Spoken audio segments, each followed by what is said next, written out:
और जब आप जाओ सोने, कोई काम ना हो तो ये मनुष्य मंदिर है, इसमें जीवात्मा बैठी हुई है और ऊपर से परमात्मा 24 घंटे बोल रहा, एक क्षण भी बंद नहीं होता।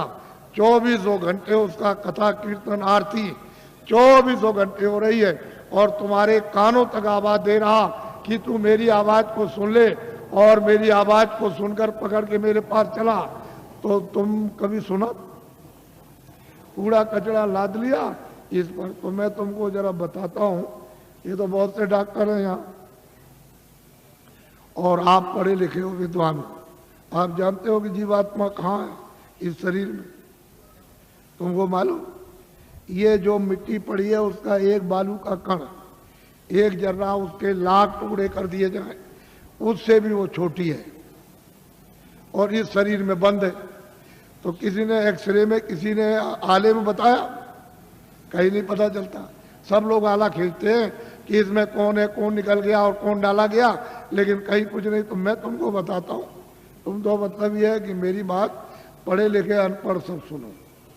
देखो ये मनुष्य शरीर, बच्चा पीछे हो जाओ, इधर पीछे मत खींचना नहीं फोटो को, ये सत्संग हो रहा है नहीं, आप कुछ मत करो। ये फोटो किस लिए खींच रहे हो? अभी मत खींचो।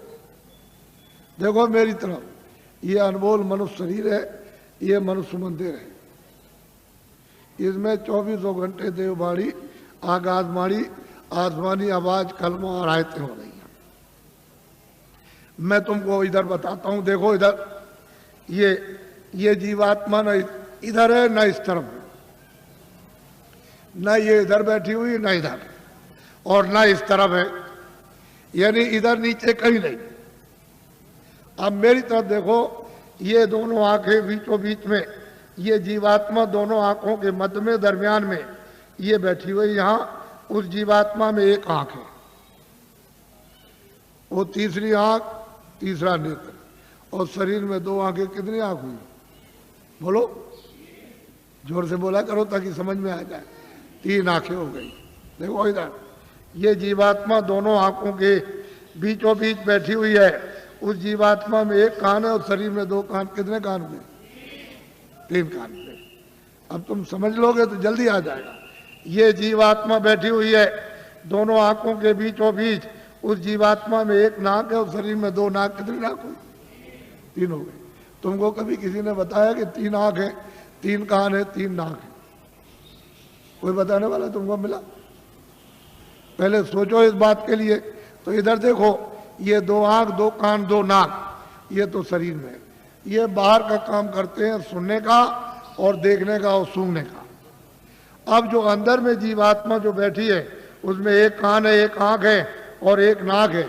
तो इस आकाश के ऊपर सुनने का काम करेगी, देखने का और सूंघने का। तो तुमने कभी शास्त्रों में कि स्वर्ग की और बैकुंठ की बहिष्ठी कितनी सुगंधी है, तुमने कभी सुना? तो ये नाक सूंघेगी, वहां कितनी सुंदरता है, यानी कितनी वहां खूबसूरती है, तो ये आंख देखेगी ये बाहर की। तुमने कभी किसी से पूछा? और तुमने कभी रामायण है, गीता है, कभी शास्त्रों को तुमने ध्यान से पढ़ा? उन महात्माओं ने तो देखा था, उन्होंने तो तीसरी आंख, तीसरा कान उन्होंने खोला था। इन आत्माओं की जमीन जो ये दोनों आंखों के बीचों बीच बैठी हुई है, तो इधर देखो ये डंडा है, ये पूरा डंडा, पूरा का पूरा। इधर देखो, जब 2 आंखें ये खुलती हैं तो आप देखते हो कि आसमान ऊपर है, जमीन नीचे।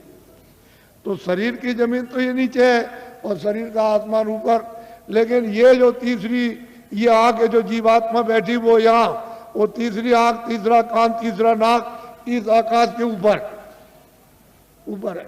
तो आत्माओं की जमीन ऊपर है, जीव आत्माओं की जमीन ऊपर है। वो चेतन है, वो जड़ नहीं है। ये खेती नहीं है, दुकान नहीं है, दफ्तर नहीं है, ये कपड़े नहीं है, कोई सामान नहीं, कोई टट्टी नहीं, कोई पेशाब नहीं, कोई लड़ता नहीं, कोई गाली नहीं, कोई गलोज नहीं, कोई धोखा नहीं, कोई बेईमानी नहीं, कोई मस्जिद नहीं, कोई मंदिर नहीं। ये जीवात्माओं की चेतन जमीन ऊपर। तो तुमने कभी किसी से पूछा कि महात्मा नाम किसका है, योगी किसको कहते हैं, क्यों योगी कहा जाता, क्यों महात्मा कहा जाता, क्यों महापुरुष कहा? ये तो आपने कभी पूछा नहीं। भाई इसमें लगे हुए झूठ, चल कपट, फरे धोखे बेईमानी में।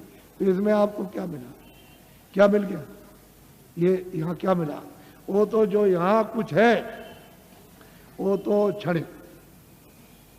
ये तुम्हारे कानों तक ऊपर से आवाज आ रही है, उधर से प्रकाश आ रहा, तो उस प्रकाश का आनंद और उसका देववाणी का वो ठंडक तुमको मालूम होती है इंद्रियों के द्वारा, तो तुम कहते हो जरा सा आनंद मिल गया, फिर और जगह मिलेगा, और जगह मिलेगा, और मिलेगा। वो देखने में मिल जाएगा, सुनने में मिलेगा, कपड़े में मिलेगा, मकान में मिल जाएगा, खाने में मिल जाएगा, स्त्री में मिलेगा, बच्चे में मिलेगा, चलो राजपाट में मिल जाएगा, सारी दुनिया पर राज करना। लेकिन वहां गए कुछ नहीं है ही नहीं। अरे ये मृतलोक है, ये भूल भुलैया है। रास्ते से आए थे, रास्ता छोड़ दिया, आंखें बंद हो गई, कान बंद हो गए, सब बंद हो गया, रास्ता भूल गए। अब वापस जाने का कोई रास्ता नहीं। तुमको तो मालूम नहीं कि एक ही रास्ता जीवात्माओं के आने का शरीर में और वापस अपने घर में जाने का एक ही रास्ता, दूसरा कोई रास्ता ही नहीं। और तुम यहाँ भटक गए, चलो वहाँ चले और वहाँ चले, उधर चले, तो इस अंधेरे में ये सब अंधकार है। उधर तो सूरज निकलता नहीं, उधर सूरज डूबता नहीं, उधर तारे नहीं है, इस तरह के उधर चांद नहीं है। तो तुमने कभी पूछा किसी से कि रामायण में क्या लिखा? रामायण में जो उन्होंने प्राप्त किया वो तो उन्होंने लिखा, गोस्वामी जी ने, तुलसीदास जी ने। और आप रामायण पढ़ते हो तो आपने क्या देखा? आपकी समझ में क्या है, क्या लिखा? इसलिए महात्माओं की बारी आपकी समझ में नहीं आ सकती। तभी तो अर्थ का अनर्थ हो गया, और धर्म का अधर्म हो गया, और कर्म का अकर्म हो गया, और सत्य का असत्य हो गया, और न्याय का अन्याय हो गया, और प्रेम का दुश्मनी हो गई घर घर में।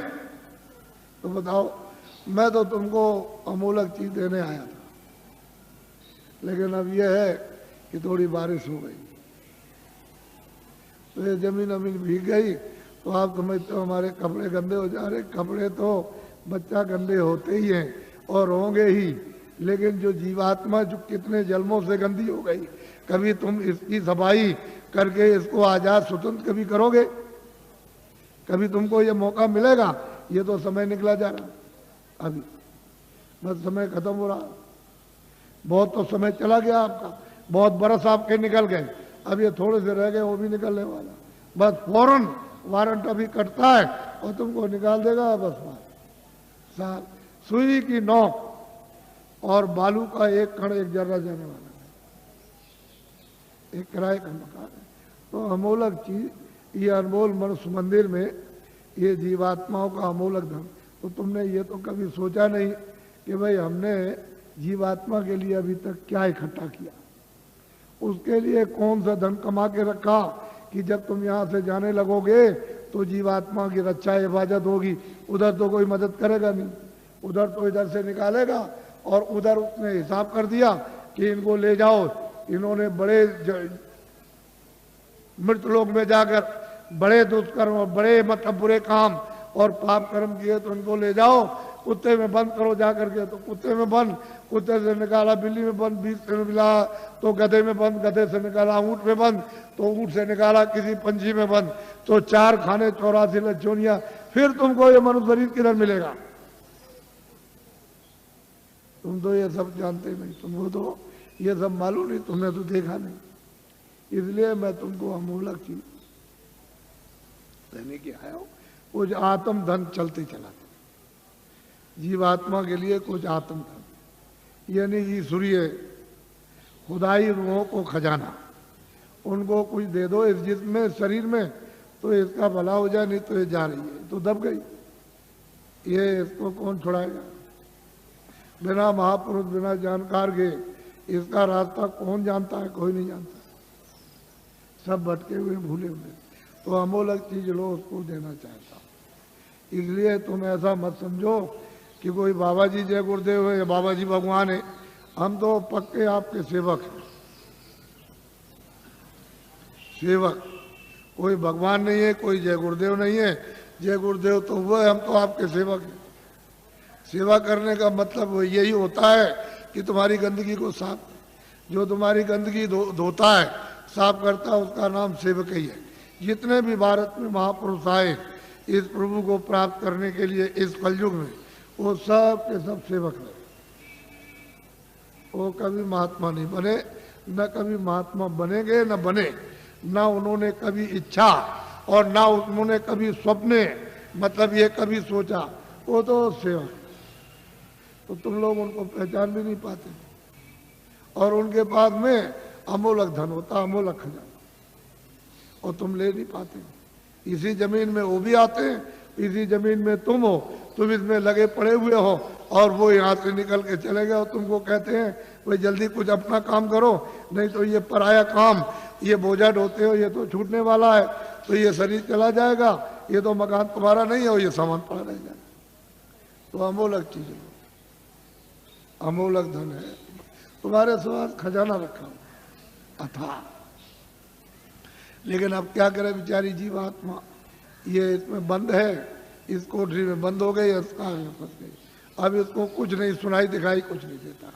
तो कोई महात्मा मिले तभी तो उनकी कृपा दया दृष्टि हो और वो कुछ मतलब ये शुद्धि सफाई करें तो कुछ रास्ता दे दें तो अच्छा रहेगा, नहीं कहा मिलता। तो अमोलक चीज लिए जल्दी में, अच्छा रहेगा। हम ज़्यादा और कुछ नहीं बोले।